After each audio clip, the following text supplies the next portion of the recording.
School টিফিনে দেখো আজকে নতুন আলু আর একদম ফ্রেশ বিনস দিয়ে তো মাখা মাখা করে তরকারি করব ধনে পাতা দিয়ে।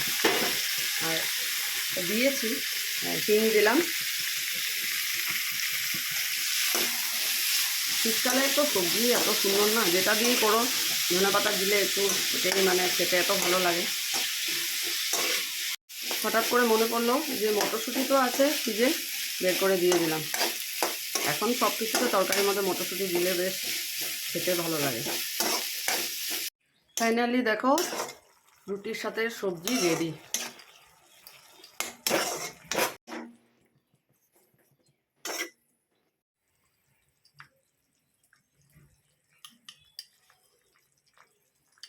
আর একটু জাল হবে, মাখা মাখা করবো তো দিয়ে দিলাম ধনে পাতাটা।